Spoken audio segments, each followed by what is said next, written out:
Vamos ler Romanos capítulo 6, verso 3 e verso 4. Nosso objetivo, irmãos, na leitura desses dois versos, é falar um pouco da relação da doutrina da união com Cristo e o batismo. Então nós vamos, aproveitando esse dia de festividade em que estamos celebrando a Deus pelo batismo desses irmãos que desceram as águas hoje, nós vamos falar sobre esse assunto, sobre essa relação que existe entre a união com Cristo e o batismo. Na verdade, eu vou fazer algo bem simples. Na primeira parte eu quero expor essa doutrina, e na segunda parte da mensagem fazer 2 ou 3 aplicações para a igreja, a partir dessa verdade, da doutrina da união com Cristo e a relação dela com o batismo. Nós vamos ler Romanos capítulo 6, verso 3 e 4. Acompanhem comigo, por favor, a leitura. Romanos 6, verso 3 diz assim: Ou porventura ignorais que todos nós que fomos batizados em Cristo Jesus, fomos batizados na sua morte? Fomos, pois, sepultados com ele na morte pelo batismo, para que, como Cristo foi ressuscitado dentre os mortos pela glória do Pai, assim também andemos nós em novidade de vida. Amém. Graças a Deus por Ele nos dar a sua palavra. Então, irmãos, na primeira parte da nossa exposição, eu queria explicar para vocês o que significa essa doutrina, a doutrina da união com Cristo. E eu quero fazer isso através da ordenança do batismo, que foi o rito que nós celebramos essa noite com a ajuda de Deus. O batismo, meus irmãos, ele ilustra que de fato Cristo morreu no nosso lugar. O batismo mostra que Jesus Cristo é o nosso substituto. Quando uma pessoa desce às águas, ela está declarando que Cristo tomou seus pecados, sofreu no lugar dela, sangrou e morreu uma morte sacrificial, morreu como sendo um pagamento a Deus no seu lugar. Mas o batismo não significa só isso. O batismo significa também que um dia na nossa história, no caso da minha história foi no dia 20 de março de 1999, nesse dia eu aceitei, eu tomei a morte e a ressurreição de Cristo como sendo a minha morte e a minha ressurreição. É como se fosse o nosso enterro com Cristo Jesus. É por isso que Paulo usa a expressão no versículo 4 dizendo: fomos, pois, sepultados. Porque de fato é uma ilustração de morte. Há um aspecto da vida cristã, um aspecto da sua existência como cristão, que pode ser especificado a partir dessa palavra, morte. Há um aspecto da sua vida que você pode dizer assim: eu estou morto. Mas no caso aqui do Senhor Jesus, é uma recordação que um dia Ele veio, Ele tomou a forma humana, Ele não esteve eternamente na sua forma divina, mas Ele veio, tomou a humanidade e recebeu na cruz os pecados nossos como sendo dele, que o sofrimento dele se tornou o nosso sofrimento, que Ele carregou a nossa culpa, que Ele foi penalizado na cruz como nós deveríamos ser penalizados. A Bíblia usa uma linguagem jurídica para falar disso. A Bíblia fala em Isaías capítulo 53 que agradou o Pai punir o Filho. Deus, Ele se agradou em fazer isso. E todas as vezes que você é colocado diante dessa verdade, você precisa pensar na sua própria vida. Se você tem Jesus como seu substituto, porque o seu pecado, o meu pecado, um dia vai ser punido, ou um dia já foi punido. Ou ele é punido na pessoa de Jesus Cristo, ou ele é punido na sua própria vida. Então o batismo, portanto, ele simboliza esse nosso sepultamento. O mergulhar nas águas traz o simbolismo da nossa tumba. É como se pela fé nós estivéssemos declarando que nós fomos sepultados de fato com Ele. E esse rito, ele ilustra um aspecto central do Evangelho. Ele explica para todas as pessoas o modo como Deus salva. Deus salva através da substituição. Eu já falei isso diversas vezes aqui na igreja, que há muitas pessoas que têm uma visão errada a respeito da salvação. Muitos pensam que um dia todos nós vamos comparecer diante de Deus, e lá vai haver uma espécie de balança, em que o que você fez de bom vai ser colocado de um lado, o que você fez de mal será colocado do outro lado, e para onde a balança pender, o seu destino eterno será definido. E quando nós olhamos para essa doutrina do batismo, nós percebemos de cara que não é assim que Deus salva. Deus salva através da substituição. Então, em vez de você pensar em termos de uma balança que vai medir o que você fez de certo e errado, você deveria pensar mais em termos de um escrito de dívida. Inclusive, essa é a linguagem que a Bíblia usa. A Bíblia fala de um escrito de dívida, como se você tivesse uma promissória que você não tem condições de pagar. E a Bíblia diz que todos aqueles que creem em Jesus, Deus, o Pai, faz isso, ó. Ele rasga o seu escrito de dívida, e ele pega esse escrito de dívida e crava na cruz. Essa é a linguagem que a Bíblia usa para descrever o modo como Deus salva. E isso é especificado no batismo. Nós somos batizados na morte de Cristo. Então a sua salvação, no final das contas, depende desse fato. Se um dia, na sua existência, na sua história, você tomou o sacrifício de Cristo como sendo o seu sacrifício, você olhou para dentro de si, se prostrou diante de Deus e falou: Senhor, eu creio nisso. Eu acredito de todo o meu coração que quando o Senhor Jesus Cristo estava sendo punido, Ele não estava sendo punido por algum erro que Ele cometeu, Ele estava sendo punido por causa dos meus erros. E a Bíblia diz que as pessoas que de todo o coração creem nisso, elas são unidas a Cristo. Em outras palavras, tudo aquilo que Cristo fez se torna daquela pessoa. E ao mesmo tempo, todos os seus pecados, todos os seus erros, todas as suas inconsistências, elas são jogadas e punidas no Senhor Jesus. É dessa maneira que a salvação ocorre. Então, meus irmãos, só que a figura do batismo e da união com Cristo é mais do que isso. Não é apenas para dizer que os seus pecados foram punidos em Cristo, mas que de fato Cristo, quando foi sepultado, você foi sepultado nele. É mais profundo. É como se ilustrasse a ideia de que Jesus Cristo sendo colocado numa tumba, você pode olhar para aquilo e dizer: eu fui colocado numa tumba. Aquilo que aconteceu com Jesus, eu estava nele. A melhor frase seria dessa maneira: eu estava nele quando aquelas coisas aconteceram. Quando ele estava recebendo a punição de Deus, eu estava sendo punido nele. Quando ele foi colocado dentro de uma tumba, eu estava sendo colocado dentro de uma tumba com ele. Quando ele ressuscitou, eu estava sendo ressuscitado junto com ele. Então você, na união com Cristo, você se torna participante da história de Jesus. E isso tem uma relação direta com o que nós ilustramos aqui no batismo. A Bíblia, meus irmãos, mostra que existe um relacionamento natural entre o primeiro humano que existiu nesse mundo, Adão, e o restante da raça humana. Isto é, as decisões que o pai da raça humana tomou, elas têm consequências diretas a nós. Romanos 5,12 fala que assim como por um só homem entrou o pecado no mundo, pelo pecado a morte, assim a morte passou a todos os homens. Isto é, há uma consequência direta entre os atos daquele homem e aquilo que nós herdamos em termos de natureza.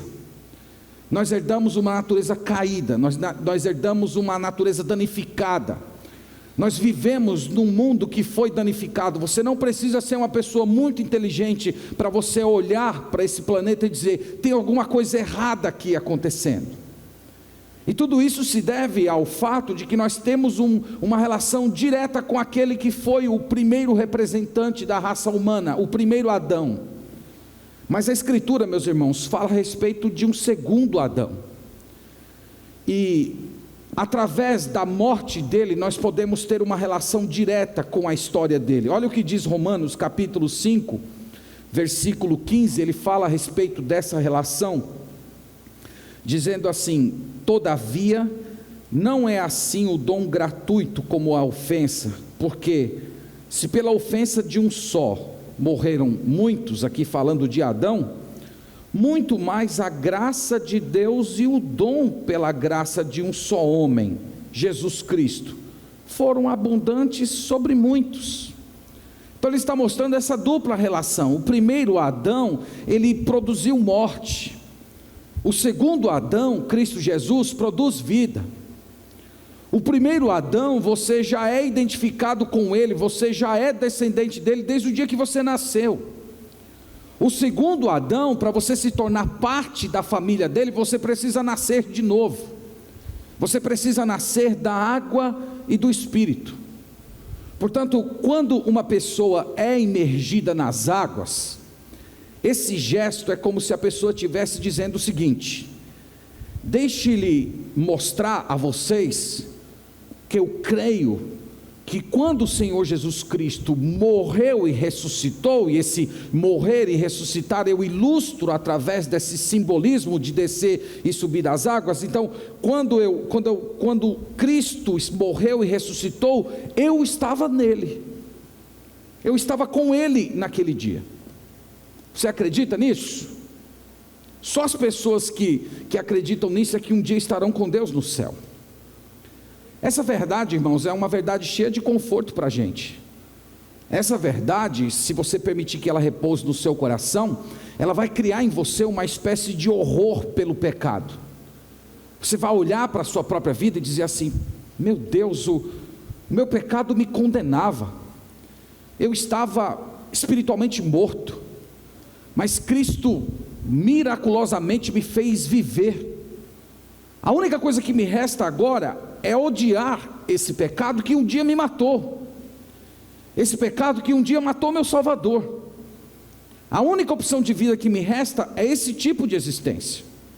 Então você conhece a Deus, você sabe o que Cristo sofreu por você, e você não simplesmente olha para todas as possibilidades de pecado desse mundo e você diz para si mesmo: eu não tenho condições de voltar para aquela vida, eu não tenho condições de amar aquelas coisas que o meu Deus odeia, eu não tenho condição de me apaixonar por aquelas coisas que um dia mataram o meu Salvador.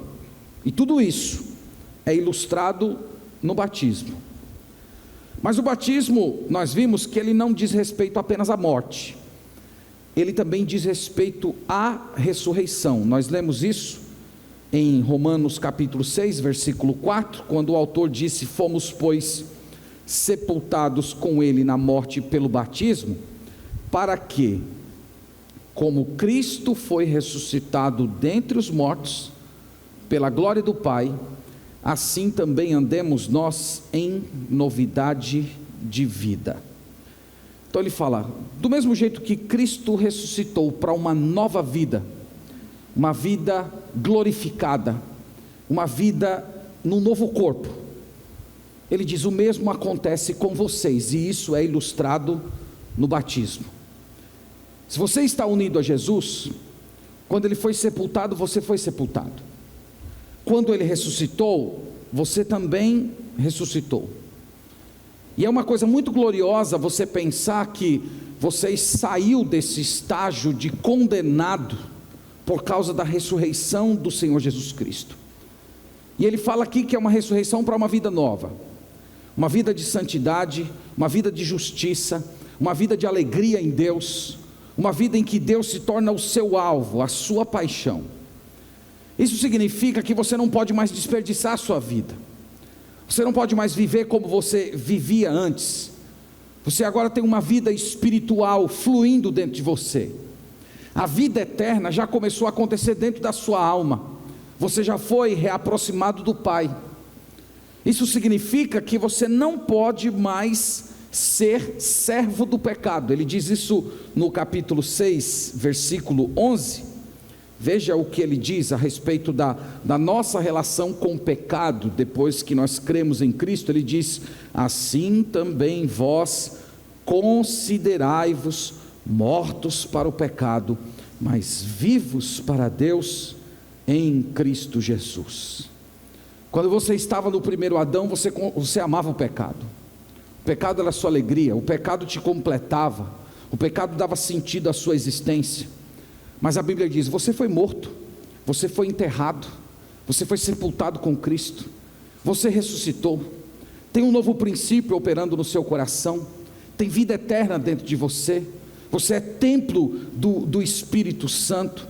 Portanto, você tem que viver essa vida nova. É por isso que ele diz: se considere morto para o pecado, porque não tem sentido mais você voltar para a vida que você tinha antes. Isso, irmãos, é uma forte indicação de que é hipocrisia você viver deliberadamente no pecado e proclamar Jesus como sendo seu Senhor. Ele está dizendo que simplesmente são duas coisas que não combinam. É como falar de uma esfera quadrada. Você está falando de duas coisas que não têm relação em si. Você foi ressuscitado para uma nova vida, Paulo diz, então se considere morto para o pecado. Então, viver deliberadamente no pecado é desprezar a doutrina da santidade e acabar tornando o sacrifício de Cristo como algo desprezível. Então você precisa olhar para dentro de si, considerar os seus desejos, e todas as vezes que eles baterem a porta da sua alma, você simplesmente dizer: eu morri para isso, eu não posso mais, eu estou numa nova vida, é uma nova existência, novidade de vida em Cristo Jesus. Efésios 2:10 diz que nós fomos criados em Cristo Jesus para as boas obras. Então, quando nós olhamos para essa doutrina, nós percebemos que nós precisamos, irmãos, vivê-la, nós precisamos tê-la dentro do nosso coração, nós precisamos remoer essa doutrina todos os dias da nossa vida, porque se você permitir que essa verdade que crie raízes dentro do seu coração, você vai perceber que todo sentimento de avareza, sensualidade, mentira, cobiça, carnalidade, todas essas paixões que fluem no nosso corpo, você vai olhar para elas e dizer: isso não tem parte com Jesus, isso não tem parte com o segundo Adão, isso tem parte com o primeiro Adão. E o primeiro Adão morreu, o primeiro Adão foi sepultado. No dia em que eu desci as águas, eu testemunhei isso. Eu estava dizendo para a comunidade cristã que aquele primeiro Adão morreu com todas as suas paixões. Isso vai mudar a sua vida, isso vai mudar cabalmente a sua maneira de viver nesse mundo, porque seja diante das pessoas, seja num quarto fechado, seja na conveniência do momento em que você está com o seu smartphone e ninguém está enxergando, você fará sempre as mesmas escolhas que Cristo faria caso estivesse no seu lugar. Esse é o impacto da doutrina da união com Cristo na sua própria história. Você sempre vai pensar o que Jesus faria, você sempre irá aos lugares onde Jesus iria. Você não vai entrar em conversas que envergonha a pessoa de Jesus, porque você sabe que Jesus está dentro de você. Você não vai levar Jesus Cristo para um prostíbulo, para um lugar de sensualidade. Você não vai ter um conteúdo de conversas que envergonham o nome daquele que está vivo dentro de você. Nós, irmãos, precisamos resgatar essa doutrina. Já houve uma época em que essa doutrina ela brilhou muito no meio do povo de Deus, mas hoje o máximo que as pessoas veem nos filhos e nas filhas de Deus é uma espécie de fanatismo religioso, pouca união com Cristo, muito fanatismo religioso. Mas o desejo do meu coração e a minha oração por vocês durante esses dias tem sido essa: que Deus faça essa doutrina brilhar em você, de tal maneira que, sem você dizer uma palavra, as pessoas que convivem ao seu redor, elas sejam capazes de ver que Cristo está vivo em você, nas suas escolhas, nos seus pensamentos e nas suas palavras.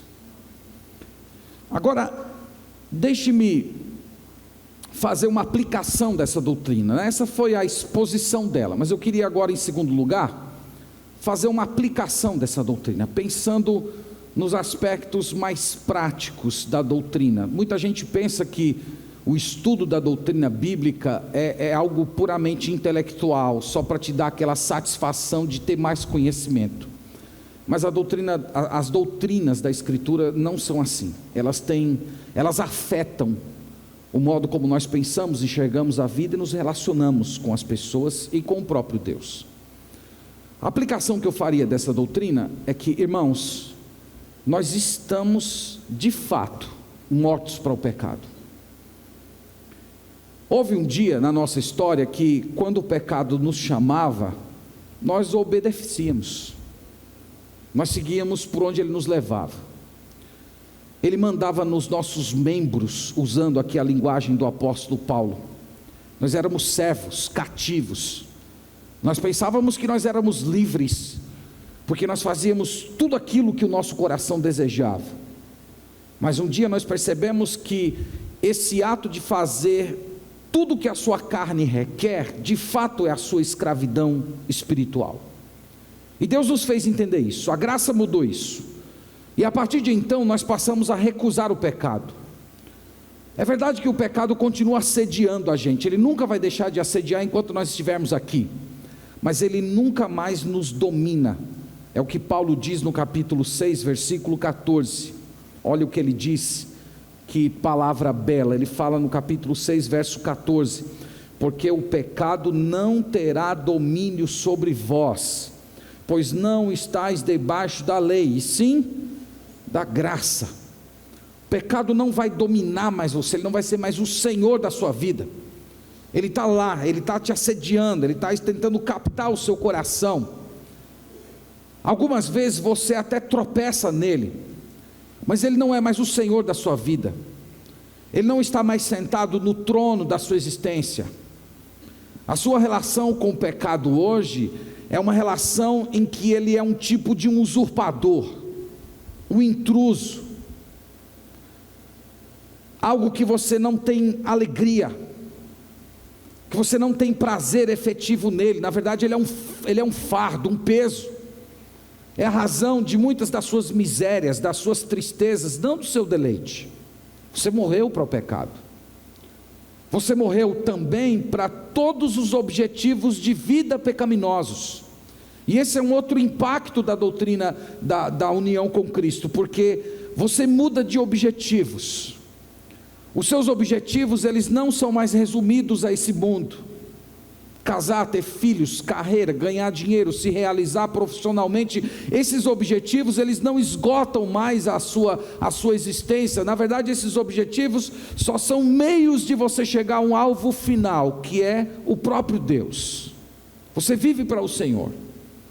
As pessoas que morreram com Cristo são aquelas pessoas que, em cada escolha da sua vida, das escolhas mais simples do dia a dia, como comer, beber, vestir, estudar, trabalhar, essas pessoas sempre têm uma baliza que está educando o seu coração. Eu quero que Deus seja engrandecido, eu quero que Deus seja louvado, eu quero que Deus seja magnificado, eu quero que cada coisa que eu fizer nesse mundo, até o meu entretenimento, seja uma maneira de mostrar que Deus é grande, que Ele é poderoso, que Ele é Senhor, que Ele é real. Eu desejo de todo o meu coração que isso aconteça. Então a sua vida, ela passa a ser orientada para esse alvo. Aqui é uma distinção muito simples entre aqueles que estão em Cristo e os que não estão. Aqueles que não estão em Cristo, normalmente a vida deles está orientada para prazer, poder, posses. Normalmente se resume a isso, os três ou um dos três. E a maioria das pessoas, uma boa parte delas até consegue alcançar isso ao longo da vida.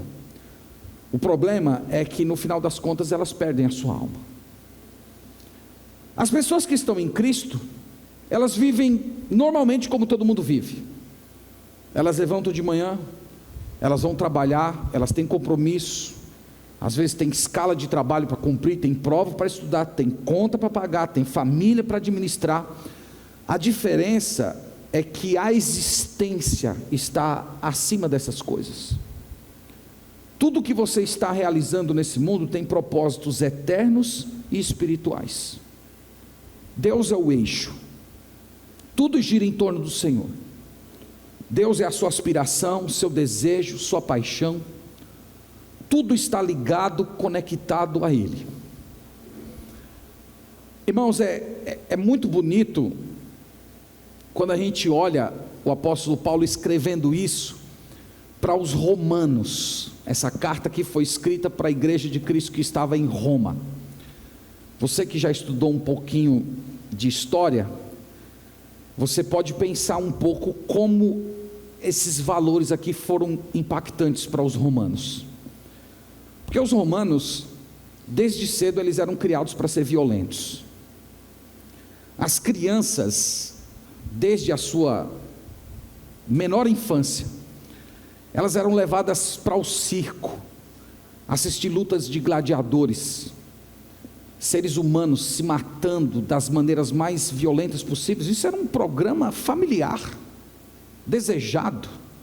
Hoje se passeia com as crianças no parquinho. Naquela época, assistir luta de gladiador, seres humanos se matando de formas cruéis, corridas de cavalos, violência, assistir crucificação. Havia nas pessoas, nos romanos, um certo interesse mórbido em assistir gente morrendo. E eles eram criados para ser cruéis, iracundos, vingativos. Eles consideravam o povo mais importante que existia na terra. Desde cedo, as crianças também eram introduzidas nos cultos pagãos às divindades, em que havia uma mistura de adoração aos deuses e todo tipo de promiscuidade que a sua mente pode conceber, e talvez além daquilo que a sua mente pode conceber. E as crianças, desde cedo, eram envolvidas nisso. Relações com bebida, sensualidade, todo tipo de vício, paganismo. Agora você imagina um romano convertido. Ele se entregou a Jesus, ele morreu para esse estilo de vida romano. E de repente ele está saindo lá para o seu trabalho, o seu vizinho encontra com ele e diz: o que foi que aconteceu, rapaz? Você não foi para o circo?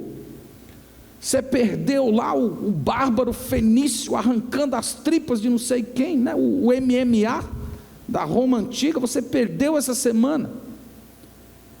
Você não foi para o culto do deus Baco, vinho, mulher à vontade. E aquele romano dizendo: eu não posso, eu morri para isso aí, isso não faz parte mais da minha existência, eu não suportaria isso. E ele passa a fugir da prostituição, da bebedeira, e a vida daquele jovem romano vai meio que se tornando uma forma de repreensão para as pessoas. Nós vamos falar um pouco disso um pouco mais para frente, mas ele já vai se tornando um cara meio indesejado, vai sendo considerado um sujeito meio chato, careta, que não se diverte. E de repente os romanos começam a enxergar aquele jovem convertido não só se afastando daquele tipo de vida, mas falando contra aquilo, dizendo: isso é errado, isso é pecado, isso vai destruir vocês, isso vai destruir a sua alma. Deus não vai deixar passar isso despercebido. Um dia Ele vai vir, Ele vai julgar esse mundo. E aquele jovem que era metido em todo tipo de pecado, agora ele se torna um ser perseguido. Isso, irmãos, é a nossa confissão de batismo. Quando nós somos batizados, nós estamos dizendo o seguinte: morremos para aquelas coisas que normalmente dão prazer às pessoas. Essa é uma das suas confissões de batismo. Isso significa ser sepultado com Cristo. Olha comigo, 2 Coríntios, capítulo 2. Paulo aprofunda um pouco mais esse raciocínio.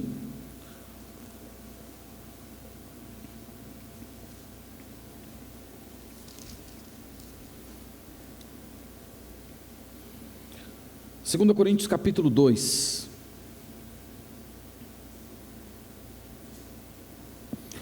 E mantém essa imagem desse jovem romano convertido. 2 Coríntios capítulo 2, verso 15, ele diz assim: porque nós somos para com Deus o bom perfume de Cristo, tanto nos que são salvos, como nos que se perdem. Para com estes, isto é, para com os que se perdem, cheiro de morte para a morte, mas para com aqueles, aroma de vida para a vida. Quem, porém, é suficiente para estas coisas? Ele está falando que essa nova vida em Cristo exala um cheiro. Ele chama aqui de o bom perfume de Cristo. Mas esse bom perfume de Cristo, ele soa, ele é sentido como odor por aqueles que não creem. O real cheiro dele só é percebido por aqueles que estão em Cristo. Aqueles que não estão em Cristo, quando eles sentem aquele perfume, na verdade eles têm a sensação de um odor. Eles não querem estar próximos disso. Eu uma vez fui a um cemitério fazer um enterro de uma pessoa, e eu passei ao lado de uma sepultura que não estava muito bem lacrada. Quando passa por aquilo, imediatamente aquele odor terrível, cheiro de morte. Essa é a linguagem de Paulo. Paulo está falando que a sua vida, o seu relacionamento de hoje em diante com as pessoas que não creram é essa. Você está exalando o bom perfume de Cristo, mas essas pessoas sentem cheiro de morte. Elas não vão gostar de estar perto de você. O cheiro das suas ações, o cheiro dos seus valores, o cheiro das suas palavras, o cheiro da maneira como você enxerga a vida, isso vai exalar como fedor para aquelas pessoas que não creram. E é por isso que você vai começar a ser evitado, zombado, às vezes caluniado, e em muitos países os nossos irmãos estão sendo assassinados por causa da sua fé. Tudo isso porque é cheiro de morte. Não é porque você está fedendo a morte, mas é porque a sua vida está exalando aquilo que eles não são. E você passa a ser um tipo de repreensão, um espelho. Eles olham para você e veem aquilo que eles deveriam ser. E pelo fato de eles não quererem ir a Cristo, eles preferem ir lá e se livrar de você para que eles continuem vivendo muito bem, felizes no seu próprio pecado. Isso que significa ser unido a Cristo, exalar cheiro de morte para esse mundo. Mas eu também quero falar um pouco sobre a ressurreição. Tem uma aplicação final que eu quero trazer sobre a ressurreição. A Bíblia fala que Cristo ressuscitou. Jesus Cristo foi o primeiro a ressuscitar. Jesus Cristo, ele inaugurou um tipo de ressurreição que nunca existiu na história da Bíblia. Outras pessoas da história da Bíblia ressuscitaram, mas Jesus Cristo foi o primeiro, no sentido de que ele foi o primeiro a ressuscitar, que não voltou a morrer de novo. O Lázaro foi ressuscitado, mas o Lázaro voltou a morrer. Jesus Cristo, quando foi ressuscitado, ele deu um golpe mortal na morte. Jesus, com a sua morte, matou a morte, e ele inaugurou a ressurreição. E ele, como sendo a cabeça e nós o corpo, depois da ressurreição dele, ele começa um processo de ressurreição em massa, que chegou na sua vida.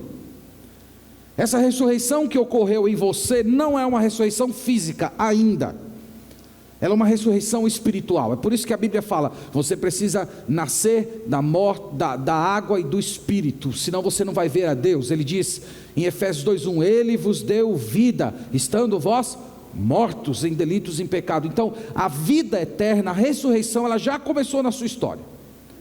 Ela foi iniciada no dia em que você creu em Jesus. E essa ressurreição, mais alguns anos, se Jesus não voltar, ela vai ser experimentada pelo seu próprio corpo. Então, toma essa figura comigo. Imagina uma pessoa morta e enterrada. E de repente você presencia um milagre. Essa pessoa ressurge, ressuscita, levanta lá da tumba, né? Todo mundo sai correndo, que nem acontece naquelas pegadinhas. Aquela pessoa ressuscitada, o primeiro ímpeto dela vai querer sair da cova. Ela não quer ficar mais naquele lugar de gente morta. Ela quer continuar entre os vivos. E eu estou usando essa figura para dizer a sua imagem diante de Deus hoje com respeito ao mundo. Deus te levantou dos mortos, para você não tornar mais para a vida de morto. Deus te deu uma nova vida, para você não voltar mais para a convivência com os mortos. Esse relacionamento demasiado com o pecado e com pessoas que vivem no pecado, deveria causar em você a mesma repugnância que te causaria caso você fosse obrigado a ficar ao lado de um cadáver em decomposição. Você entende isso? Então essa imagem, você ressuscitou. Não tem sentido mais você ficar experimentando a realidade de alguém que está morto. Você tem que se afastar desse tipo de vida. Você não pode voltar. É por isso que ele diz: é novidade de vida, é nova vida, é vida diferente. Meus irmãos, uma pessoa pode vir para a igreja como cristão, ele pode ler a Bíblia como cristão, ele pode até fazer orações como cristão, mas tem uma coisa que não pode ser imitada: é a vida divina dentro do seu coração. Todas as outras coisas podem ser imitadas, mas a vida de Cristo dentro de você é impossível de ser imitada. É por isso que Paulo termina dizendo: andemos em novidade de vida. Então o apelo que o batismo está falando para as pessoas que foram batizadas é esse: vocês ressuscitam para uma nova jornada, um caminho diferente, novos valores, novos desejos, sabendo que você tem a presença de Cristo, o amor de Deus junto com você. Então, meus irmãos, vamos honrar o que Cristo fez por nós. Aquilo que aconteceu naquela cruz maldita não foi coisa pequena, foi a obra mais gloriosa que esse mundo já pôde ver.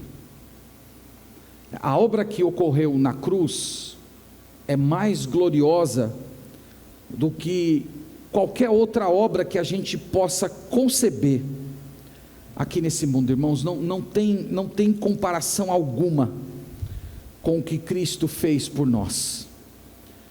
Eu queria terminar com vocês lendo 2 Coríntios 3,18. É um dos meus versos prediletos do Novo Testamento.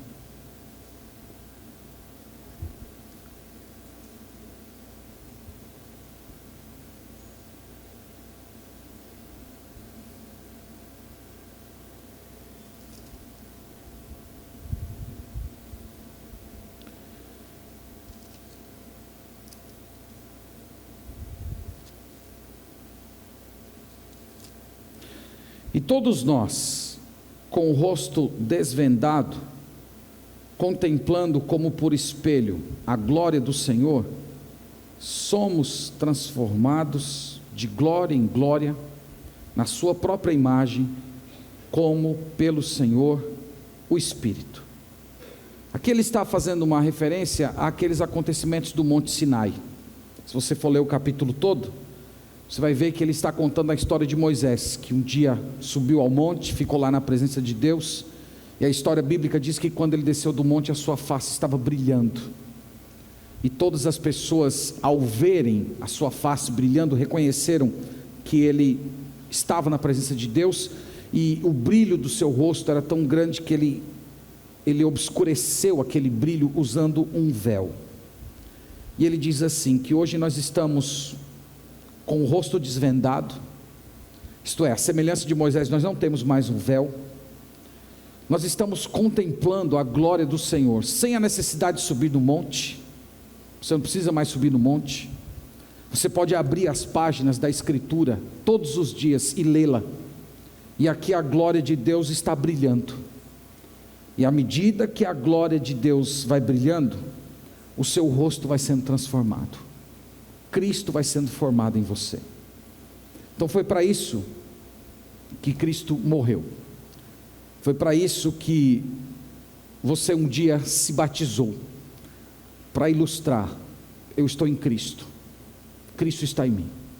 Quando Ele morreu, eu morri. Quando Ele ressuscitou, eu ressurgi. E do mesmo jeito que Ele recebeu na sua ressurreição uma vida nova, uma vida agora incorruptível, eu também preciso andar nesse mundo assim. Então clame para que isso se torne real na sua vida todos os dias, para que essa doutrina chegue no seu coração e ela molde você. Tudo que você faz, orientar sua mente para o Senhor Jesus Cristo. E para você que ainda não entregou a sua vida ao Senhor Jesus Cristo, eu queria te dizer essa noite que a única maneira de você um dia entrar no céu, ser aceito por Deus, é se você for unido a Cristo. Não tem outro jeito. Não adianta você ser uma pessoa muito religiosa, não adianta você ser uma pessoa muito caridosa, não adianta você, como diz o apóstolo Paulo, entregar o seu próprio corpo para ser queimado, dividir todos os seus bens com os pobres. Não adianta. Essas coisas são boas, mas elas não são suficientes para você ser salvo. Para você ser salvo, os seus pecados precisam ser lançados em Cristo. É o único jeito. Tudo que você fez de errado tem que ser lançado nele, e para isso você precisa ser unido a Ele. E para que isso ocorra, você precisa se entregar a Jesus Cristo, se converter a Ele, se entregar de coração, dizendo: Senhor, eu me curvo diante de Ti, de hoje em diante Tu serás o meu Deus, eu serei o Teu filho, Tua filha, perdoe os meus pecados, lança a minha culpa em Cristo, rasga a minha dívida, crave ela na cruz, me torne uma pessoa participante dessa vida eterna, e você vai ser salvo. E o dia que você comparecer diante de Cristo, lá no seu papel de dívida vai estar escrito: perdoado. É isso que vai fazer a diferença na sua vida. Então hoje se entregue a Jesus, não adie mais isso. Onde você está nesse momento, fale com o Senhor Jesus em oração, eleve seu pensamento, Ele está entre nós. Se converta a Ele, e você vai poder experimentar essa novidade de vida. Meus irmãos, que Deus nos abençoe, e que a união com Cristo transforme a nossa vida completamente para a glória de Deus. Amém. Vamos fazer uma oração. Ó Deus, nós agradecemos a Ti por estarmos juntos essa noite. Eu louvo o Teu nome por todas as pessoas que o Senhor trouxe. O Senhor preparou essa ocasião para estarmos juntos. Nós Te agradecemos pelo privilégio de entoar canções a Ti. Pedimos que o Senhor receba cada uma delas, como sendo a expressão do nosso amor, do nosso louvor a Ti. Nós também agradecemos, ó Pai, pelos irmãos e irmãs que foram batizados, que cumpriram a ordenança de Cristo descendo as águas.